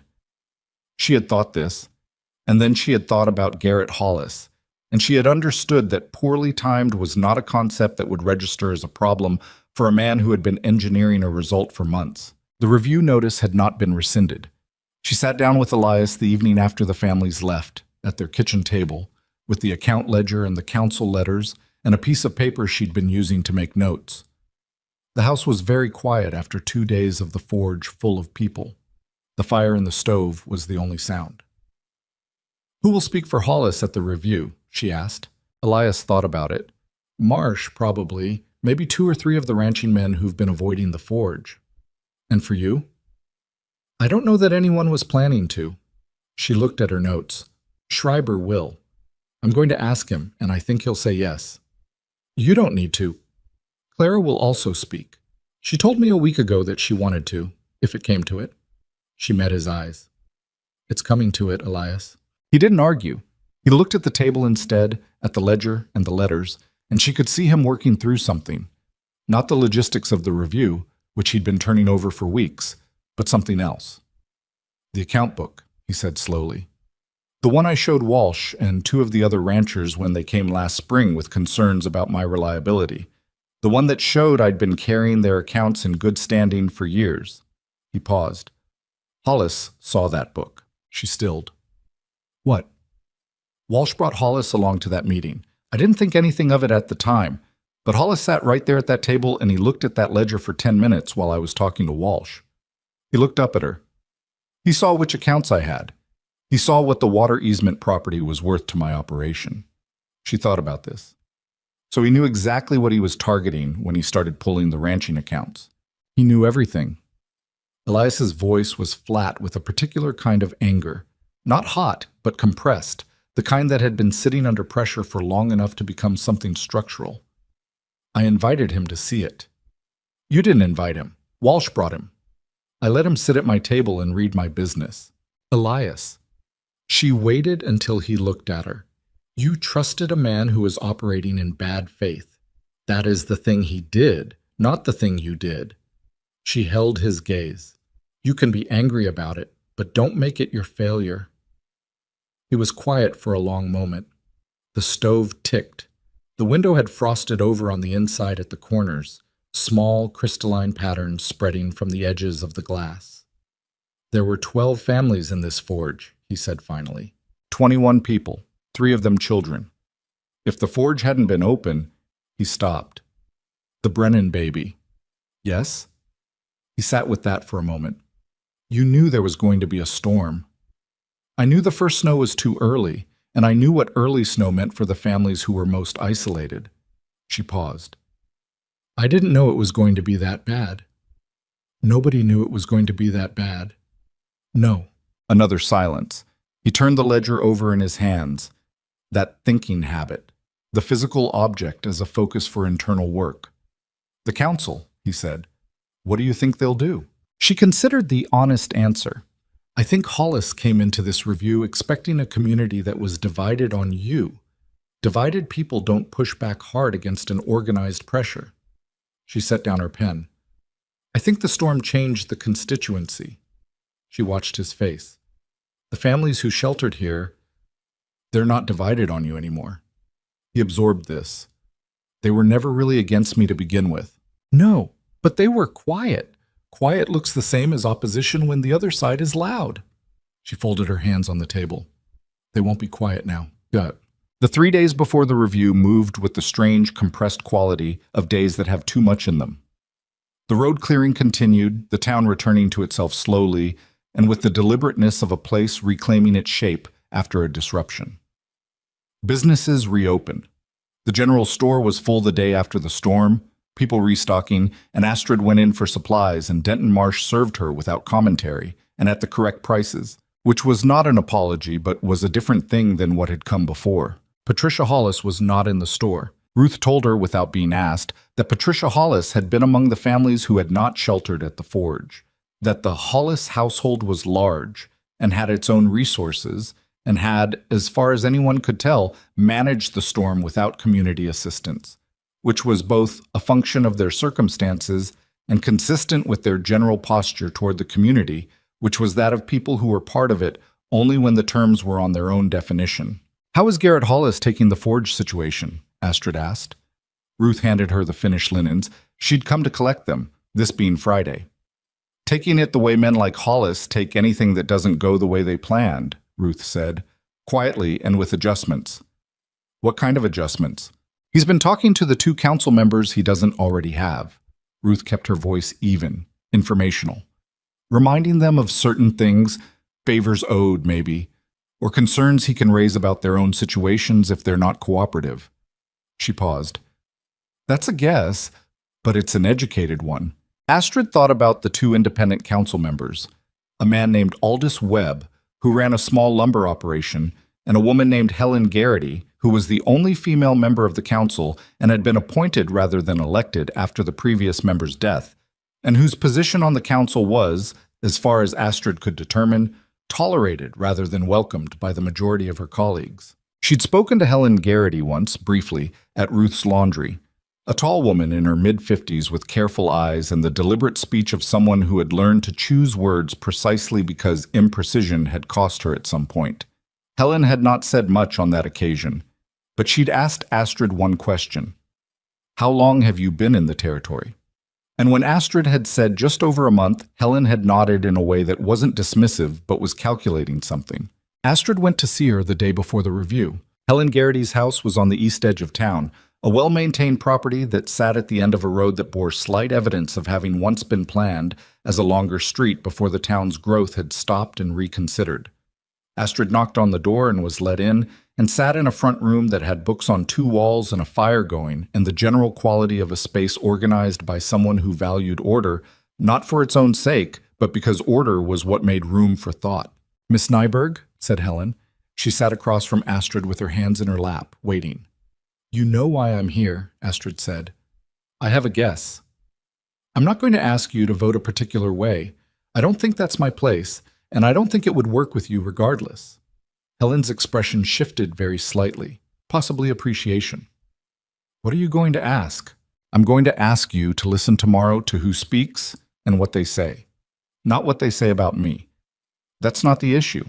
What they say about the forge, and about what happened during the storm, and about what Elias Rourke's operation has meant to the people who depend on it.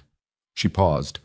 And I'm going to ask you to consider what it means that this review is happening 10 days after a blizzard that would have killed at least 3 people without that forge open and those wagons moving. Helen was quiet for a moment. That's not a small ask. No. Hollis has been on this council's side of things for a long time. I know. He has specific arrangements with Aldous Webb that I'm not in a position to detail.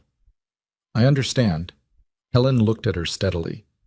What you're asking me to do has a cost, not a physical one, social one. In a community this size, social costs are real costs. Yes, Astrid said, I know that too. She held the older woman's gaze. I'm not asking you to be brave for my sake. I'm asking you to consider whether the community this review is supposed to protect looks more like the families in that forge during the storm or more like the man who called the review." Silence. Outside, a dog moved through the snow somewhere on the east road, its steps muffled, and a child called for it, and the ordinary afternoon sounds of a town rebuilding itself after crisis came through the walls. "I'll listen," Helen Garrity said. "That's what I can promise." It was not a commitment. Astrid understood that. She stood up and thanked Helen and left. The review was held in the town hall, which was a larger version of the same rough lumber as everything else in the territory, with a wood floor and a raised platform at one end where the council sat, and a row of chairs facing them, and a general standing area behind. It was full. Astrid had not fully anticipated this. She had expected the families from the forge, whom she'd spoken to or whose support she'd gathered through others. She had expected the homesteaders who'd been brought in during the storm. She had expected Clara and Ruth and Schreiber. She had not expected quite this many. The room held 60 people or more, standing deep at the back, and the faces she saw were not uniformly the faces she knew. There were people she recognized from around town who had not been in the forge, people who had heard from neighbors, people who had their own relationships with the forge and its work that she hadn't known about, people who had perhaps simply decided that an open public proceeding in a small town was something to be present for. Garrett Hollis sat in the front row on one side with 3 men she recognized as his ranching associates. He was well-dressed and at ease, the posture of a man who had done this before and expected to do it again. Elias sat on the other side of the aisle with a stillness that she recognized. Not nervousness, but the specific quality of a man who had done physical work all his life and understood that some fights required a different set of tools than the ones he was best at. She sat beside him. He didn't look at her when she sat down, but she saw something in the set of his shoulders shift, almost imperceptibly. A release, barely measurable, the kind that happened when a person who has been holding their own weight finds that weight marginally distributed. The council opened. The chair was a man named Pryor, who read the formal language of a business licensing review. In the tone of someone who understood that what was happening in this room was not primarily about business licensing, Hollis's side went first, and it was organized. Marsh spoke about community standards and the importance of businesses operating in a manner consistent with the values of the settlement. One of the ranching men spoke about reliability and reputation. The words were careful, not quite an attack, not quite anything that could be directly countered, just a texture of doubt applied steadily in the way that doubt is best applied when you want it to stick. Then Hollis himself spoke. He spoke well. She gave him that. He was measured, he was reasonable. He was a man making a practical case about the importance of upholding the standards that made frontier communities worth living in. He talked about the water easement, which she had not expected him to name directly, but he did, with the confidence of a man who believed the naming of a thing gave him ownership of it. He talked about the value of consolidating resources in the valley, about the efficiency of unified water management, about the ways that fragmented property rights made everyone's situation harder. He was making, she realized, an argument he'd been working on for years. The council review was not the goal. The council review was a step. The room was quiet while he spoke. Astrid watched the faces she could see, the 2 independent members, Webb and Helen Garrity. Webb had an expression of careful attention that could mean anything. Helen Garrity was watching Hollis with the same deliberate focus she'd had when Astrid sat across from her the day before. Then Otto Schreiber stood up. He didn't ask for the floor formally. He just stood up, and the room looked at him, and the council chair nodded. Schreiber spoke the way he worked, without waste. He said what had happened during the storm. He said it factually. The forge had been opened, the wagons had gone out, his family and 2 others had been brought in before the worst of the storm hit, because someone had thought to organize for it. He said that the North Ridge Road had been traveled in the dark, in blizzard conditions by Elias Rourke, and 2 volunteers to bring the Hallett family in. He said the name of the Brennan baby, which was James, because Thomas Brennan had named him the morning after the storm while his wife was sleeping. He sat down. Clara spoke next. She was more direct. Clara had spent 9 years being direct while being dismissed, and had reached the point where directness was simply the tool she used because she'd given up on the alternatives. She said that Rourke's smithy had been the operational center of the valley's working homestead community for years, that Elias Rourke charged fair prices and carried accounts for people who couldn't pay immediately, and that the erosion of his business over the past 14 months corresponded precisely with pressure from a particular direction that she declined to name, though she looked at Hollis when she said it, and most of the room followed her eyes. Then something Astrid had not arranged happened. The young woman, the one from the general store, the one who'd held the bolt of fabric and looked at Astrid with the near apology, stood up. Her name, Astrid would learn, was Vera Lindqvist. She was 20 years old and had come to the territory 6 months ago with her husband, who farmed a small claim south of town. She was shaking slightly, which she did not let stop her. She said that she had been in the general store when Patricia Hollis made her statement about women who could not account for themselves to their community, and that she had said nothing at the time, and that she was ashamed of that. She said that in the 2 days of the blizzard she had sheltered in the forge with her husband and had seen Astrid Nyberg manage 21 people through the night, while the man whose forge it was drove wagons into a blizzard, and that she had a specific and clear understanding now of what it meant for a woman to account for herself to her community. The room was silent when Vera Lindqvist sat down, the kind of silent that means a room has shifted. Hollis's face did not change, but something in him had adjusted, a subtle recalculation behind the composed surface of a man who understood that the arithmetic had moved. The council withdrew to deliberate. Astrid sat in her chair and stared at the wall in front of her and did not allow herself to speculate about the outcome, because speculation was a form of hope, and hope, in her experience, was most useful when you held it at a careful distance until it had something to attach itself to. Elias sat beside her and said nothing. After a while he said quietly, "Vera Lindqvist, do you know her?" "I don't." She was shaking. "I saw." "She did it anyway." Astrid looked at the wall. "People usually do," she said, "when they've made up their mind that the cost of staying quiet is higher than the cost of speaking." He was quiet for a moment. "Is that what it felt like for you? When you walked through the platform that first day?" She thought about it honestly. "No," she said. "For me it felt like there wasn't another option. I'd used all my money on the ticket. I had nowhere else to go." He turned to look at her at that. Not with pity, not even close to pity. Something more direct than that. "You stayed," he said. "After the first week. After Hollis came. After the store." He paused. "You had enough for a return ticket by then." She looked at him. "How do you know that?" "Because I know what I paid you." He held her gaze. "You chose to stay." The answer to that was complicated and had layers she wasn't ready to fully unpack in a public room with 60 people around them. So she said simply, "Yes, I did." The council came back. Helen Garrity had clearly spoken in the deliberation. You could see it in the way Webb sat, not quite comfortable, but resolved, the expression of a man who had received a more compelling argument than he'd expected. Hollis was watching the council with a stillness that was its own kind of revelation. Pryor read the finding. The review found no basis for licensing action. The operation of Rourke's smithy was consistent with community standards. The review was closed. It was not a victory in the theatrical sense. There was no dramatic reversal, no public humiliation, no moment of clean triumph.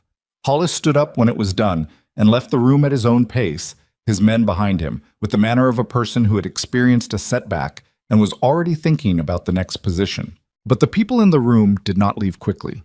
They moved around and talked to each other, and they talked to Elias, and some of them talked to Astrid, and in the manner of people doing so after something that has forced them to be honest with themselves, there was a quality to the interactions that hadn't been there before. Not warmth exactly. Warmth took longer, and some of these people had said things that weren't going to be forgotten. But a different ground. Firmer and more honest, and built from something real. Ruth found her near the door. "You talked to Helen Garrity," Ruth said. "Yesterday." "What did you say to her?" Astrid thought about it. "I asked her to listen."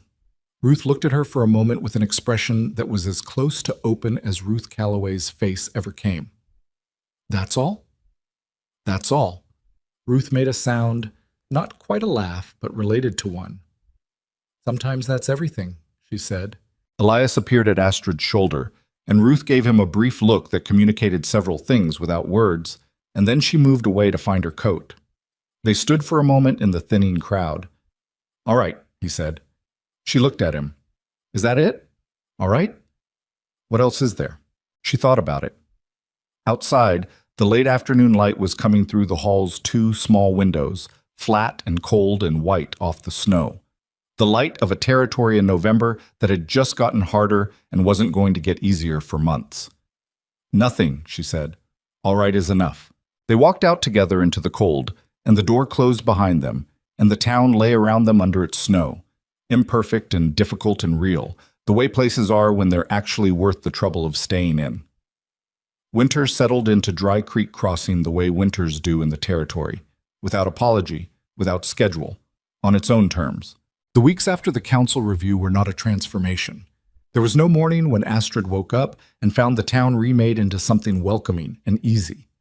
That was not how places worked, and she had been in enough places to know the difference between a shift and a resolution. What happened was smaller and more durable than transformation. It was a slow recalibration, the way iron recalibrates after it's been worked. The material is the same, but the internal structure has rearranged itself, and it holds differently than it did before. Denton Marsh charged her the correct prices. He did this without acknowledgement, without apology, as though the previous arrangement had simply been a misunderstanding about the posted rates, rather than a deliberate test of whether she would stay or go. She accepted this without comment. Some reckonings come with words attached, and some come with changed behavior, and changed behavior was the one that actually mattered. Patricia Hollis continued not to speak to her directly. Astrid had made her peace with this. There were people in the world who would decide about you in the first 5 minutes and would carry that decision to their graves without revisiting it, and spending energy on their conversion was a kind of vanity. The belief that everyone's opinion of you was available for revision if you simply found the right argument. It wasn't. Some doors were closed from the inside, and all you could do was stop knocking. Garrett Hollis was a different matter. She had expected him to try something else.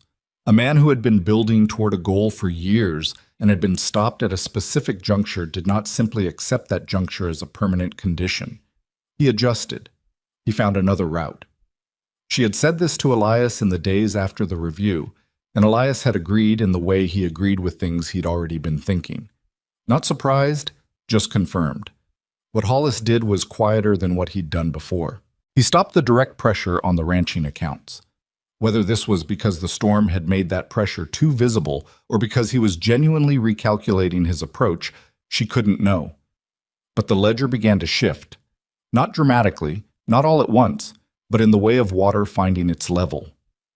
2 of the ranching operations that had drifted away came back within the month after the review.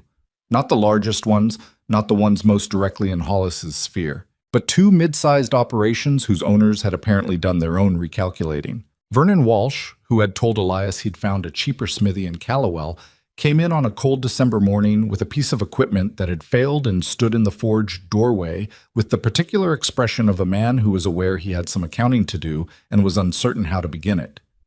Elias looked at the piece, a cracked axle housing, not emergency work but genuine work, and said, "What happened to the Callowell smith?" Walsh cleared his throat. "Callowell's a long drive." "It is," said Elias. A pause. "Can you do it?" Walsh asked. Elias turned the housing over in his hands. "I can do it. Come back Thursday."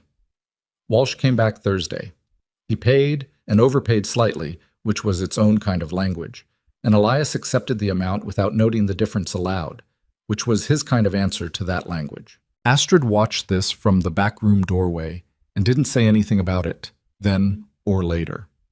There were things between men that resolved themselves in the grammar of work and transaction and didn't need a third party's commentary, and she had enough to occupy her without narrating other people's reconciliations. The water easement question, which had been at the center of everything from the beginning, resolved itself in a way that Hollis had not anticipated and that Astrid understood only afterward, when Clara Dennison explained it to her over coffee in February. Hollis had apparently made a final approach to the county land office in December, not through the town council this time, but through the Territorial Property Authority, an attempt to establish a prior claim on the water easement through an obscure filing mechanism that had been available under older territorial law. It was the kind of legal maneuver that required patience and connections and a working knowledge of property law that most frontier residents simply didn't have, and it had gotten further than it should have before a land attorney in the county seat had looked at it and found the problem. The problem was that Elias's property deed, filed when the territory was first organized, included a specific easement provision that had been written by the original territory surveyor, a man of meticulous habits, and that provision was clear, current, and not subject to the mechanism Hollis was using. The attempt had simply failed on its legal merits, without drama, without a courtroom confrontation, without any of the climactic architecture that disputes of this kind sometimes generated in stories about the frontier. It had just failed and been noted, and Hollis had received a letter from the land attorney informing him of this, and that had been that. Clara had said, telling her this, "It's anticlimactic, I know." "No," Astrid said. "It's not. Anticlimactic would be if it hadn't mattered. It mattered. It just resolved the way things sometimes do. Quietly. On paper. In an office 40 miles away." Clara looked at her with that particular dry expression she used when she thought someone had said something worth keeping. "You're not disappointed?" "I'm relieved," Astrid said honestly. "Climactic resolutions are expensive. Yet." What she hadn't anticipated, and what surprised her more than any of the external events, was what happened with Elias. It happened slowly, which was the only way anything happened with Elias Rourke, and it did not have a single definable moment. No declaration, no dramatic gesture, nothing that could be pointed to as the point. It was more like the door situation, a gradual adjustment of the fit between things, carried out in small, practical increments, until one day the door latched properly and you realized it had been working that way for a while without your having formally noted the change. It started with the evenings. They had always eaten together and always talked at dinner. Practical talk, the business of the house and the forge, the ongoing logistics of survival in a difficult place. But sometime in November, the practical talk had begun to have more space around it, and the space had begun to be filled with other things.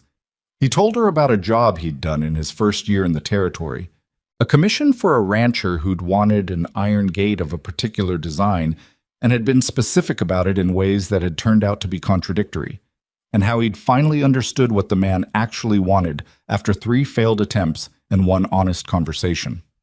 She'd laughed at this, genuinely, the way she laughed when something struck her as true about people, and he'd looked at her with an expression she'd come to catalog as his version of pleased, which was barely visible on the surface, but registered if you were paying attention. She told him about the barn framing in Iowa, about the neighbor whose wife had gone into labor in the middle of a thunderstorm while they were 6 miles from any help, and what she'd done and how she'd felt afterward, the specific complicated exhaustion of having done something important entirely by improvisation and not knowing if it was enough until the baby cried. He'd listened to this with the focused attention he gave to structural problems at the forge, finding the load-bearing elements, understanding how the pieces connected.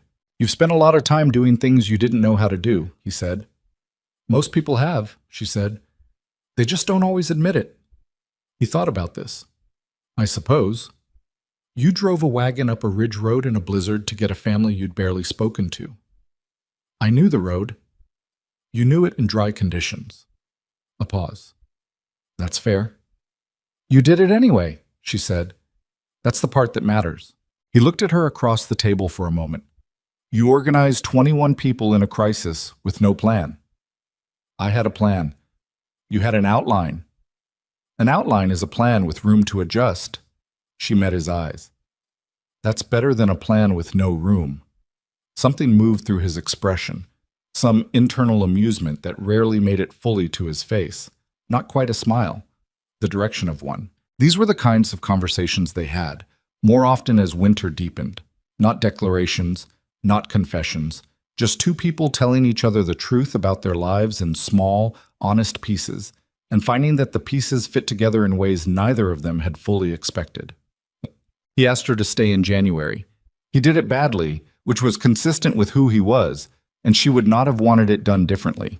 They were in the forge together, she helping him inventory the stock materials, a task that required 1 person to locate and 1 person to record, and they'd been doing it for an hour, moving through the organized supply room that she'd reorganized in what felt like another life, but was only 3 months ago. He called out measurements, and she wrote them in the ledger, and it was ordinary work, the kind that had no drama in it and required only presence and attention. He stopped calling out measurements. She looked up from the ledger.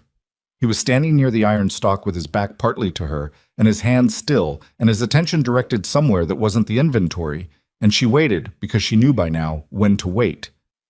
"The placement through the bureau," he said. "It runs to spring." "I know.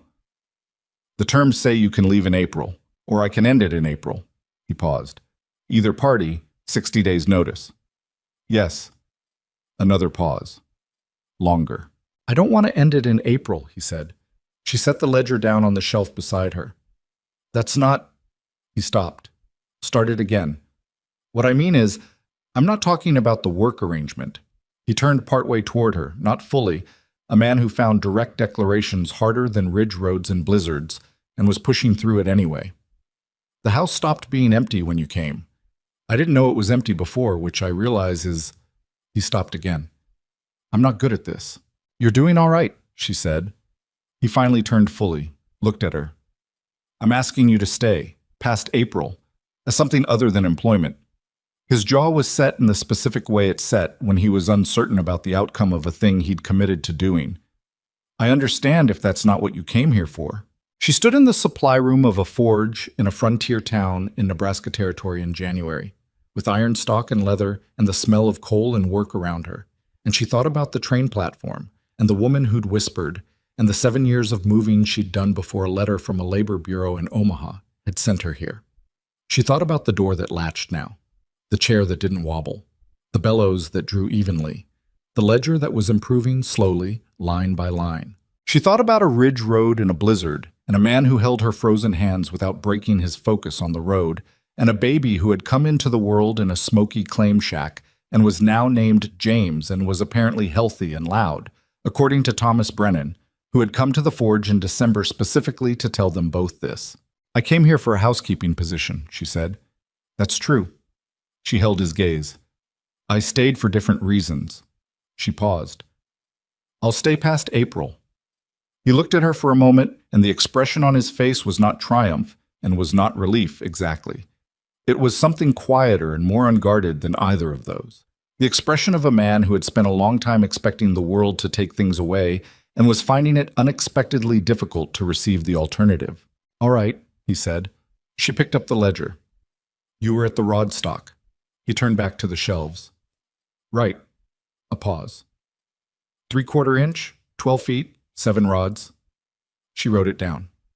Spring came in April, indifferently, the way seasons come, without interest in what had happened over the winter, without acknowledgement that the territory looked different than it had 6 months ago. Just a slow warming and a receding of snow and the first mud on the main road, and then gradually the first color returning to the land. The forge's ledger in April looked different than it had in October. Not fixed, not everything solved, not every account recovered, but different in the way that matters, the way a foundation looks different when it's been stabilized. The homesteader accounts were solid. Several of the ranching operations had come back. New work had come in through word of mouth in ways that Astrid's quiet, factual outreach over the winter months had seeded, and which were now growing without requiring her to tend them. She had not done this alone, and she was clear about that. She had done it alongside people who'd had their own reasons and their own courage. Clara Dennison, who had given her the architectural understanding of what was actually happening in the valley. Ruth Calloway, who had organized the forge in the storm with a competence that deserved more credit than it would ever receive. Otto Schreiber, who had spoken at the review with the specific weight of a man who used few words and therefore found them believed when he used them. Vera Lindqvist, who had stood up shaking and spoken anyway. And Elias, who had trusted her judgment about the open forge and the wagons without knowing if it would work, and had driven that ridge road in the dark. This was the thing she had learned, or relearned. She had known it before, she thought, in some version, but it had been abstract. What she understood now was particular and specific. The frontier mythology she had absorbed crossing the continent was about individual endurance, the lone person surviving on their own qualities, self-sufficient, asking nothing, owing nothing. And she had lived close to that mythology for years, moving place to place, keeping her needs minimal and her obligations lighter, because needs and obligations were vectors for loss. But the forge full of people in the storm, the hands that had cleared the road, the voice of Vera Lindqvist shaking and persisting. These were not failures of self-sufficiency. They were the actual architecture of survival, which was not lone endurance but distributed weight, carrying some things, being carried for others, the exchange running in both directions. She had not been someone who believed in staying anywhere long enough for that exchange to develop. She had taken root and been uprooted enough times that she'd stopped trying to take root and had learned to be the kind of person who traveled well, which was a specific and useful skill, and also, she understood now, a way of preemptively managing loss by never fully arriving. She had arrived in Dry Creek Crossing. She had not meant to. But here she was, all at. On an evening in late April, she stood at the kitchen window, watching the last of the late afternoon light move across the main road. The curtains she'd hemmed in October hung on either side of the glass, coarser than she'd have liked, slightly uneven on the left side where she'd misjudged the hem, but present. They'd been there all winter. They'd stopped the draft in November and would stop it again next fall and the fall after that. Elias came in from the forge. She heard his boots, heard the door that no longer needed lifting, heard the particular sound of a man moving through a space he'd stopped being alone in. He came to stand beside her at the window. He had iron dust on his forearms and a new burn mark on the back of his left hand, which he'd done 2 days ago on a piece of stock he'd misjudged, and which she'd treated that evening with the same matter-of-fact attention she gave every small injury, and which he'd accepted with the same stoic awkwardness he brought to being cared for, which she found she was still getting used to and thought she might not stop being fond of. They stood at the window together and looked at the main road. Dry Creek Crossing. In late April was not beautiful in any picture postcard sense. It was a frontier town at the end of a long winter. Mud on the road, several buildings still showing storm damage, the water tower with its rust stain unchanged, the general scruffiness of a settlement that was surviving rather than flourishing. But there was the sound of hammering from the new claim being framed 2 lots over, and children on the street in the late light, and the smell of wood smoke and thawing ground, and the particular mineral smell of the creek running high with snowmelt. "The Brennan boy," said Elias. "Thomas says he's got a set of lungs on him." Thomas seemed surprised by this. "He came in yesterday about a hinge. Stayed 20 minutes talking about the baby." A pause. "I don't think he knew he was going to stay 20 minutes. She smiled. "No, people usually don't know that's going to happen." He was quiet for a moment, then, "Ruth's taking on a girl to help with the laundry, Vera Lindqvist's younger sister. She told me this morning." "Ruth told you?" "She seemed to want someone to know." He paused. "I think she wanted to tell you, but you were already out." Astrid looked at the road. Ruth Calloway telling Elias small news intended for Astrid was its own kind of measurement of how things had shifted. The ways the connections between people in a small place, once formed, began to carry information and consideration and the ongoing ordinary freight of communal life. She hadn't had that in a long time. She hadn't let herself have it. The cost of losing it had seemed too certain, and the prospect of it had seemed too uncertain, and in that calculation she'd always chosen the road over the window. She was at the window now. "It's going to be a better season," she said. Not as a promise. She'd lived in enough places to know better than to promise seasons. Just as an observation about probability, about the way things were sitting going into spring. "Yes," he said. It wasn't everything. It was enough to start from, which was the only place anything actually started from. Not the finished state, not the vision of what it would eventually become, but the current imperfect workable ground.